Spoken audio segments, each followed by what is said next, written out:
Hey guys, dough is risen. He is risen. Hooray.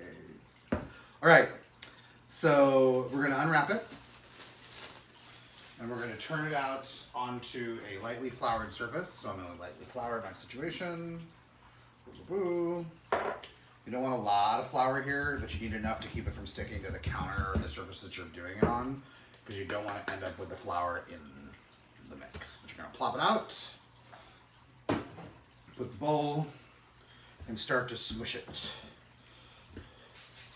Like this. Okay, we have a rolling pin.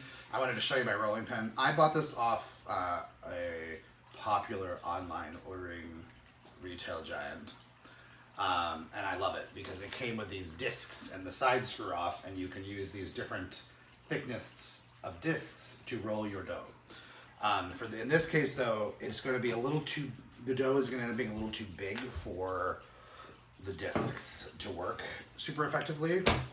So you're going to roll this out to about the size of a half sheet pan.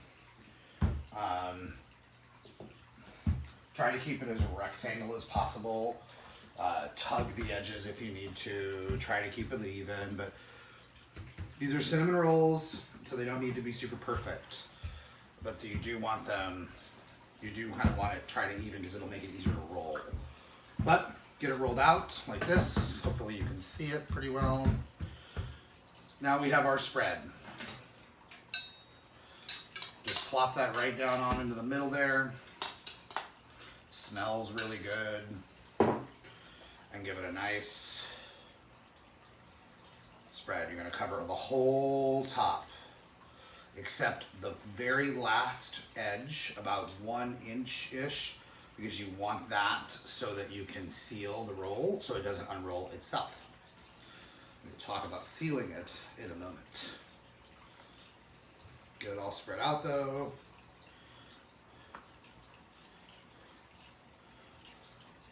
Nice and even so that when you roll it, things are all the same thickness. Don't waste any of your butter spread. Like that. All right. Rolling. I am not super good at this, but we're going to try. So kind of peel up the edges. If you watch baking shows, often you want a nice tight roll as much as possible. So there we go. We have it. Now we're going to seal the edge. You're going to get just the smallest amount of water on your fingers, and you're going to run it along the dough and press in so that you kind of seal the dough to itself. You're kind of gluing it to itself like that. All right. So we have this. We have our baking tray, and surprise, just the smallest amount of extra butter. We're going to take this butter and we are going to spread it all over the inside of the tray. And then we're going to cut this log into 12 slices and place it in the tray. But you want to make sure you get the butter kind of all over so that it doesn't stick. I don't use non-stick spray for this. I like the butter. I don't use parchment paper. This is definitely one of those kind of classic bakes that you just kind of got to go with the way you got to do it. But let's see. Okay, so we got to do 12. So first we're going to cut it in half. And we're going to cut each half in half. Okay.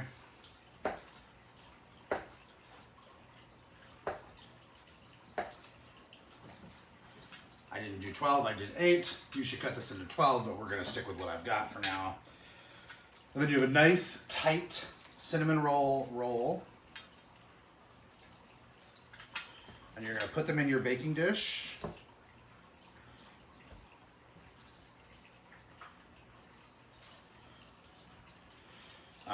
Space them out so they're pretty evenly spaced.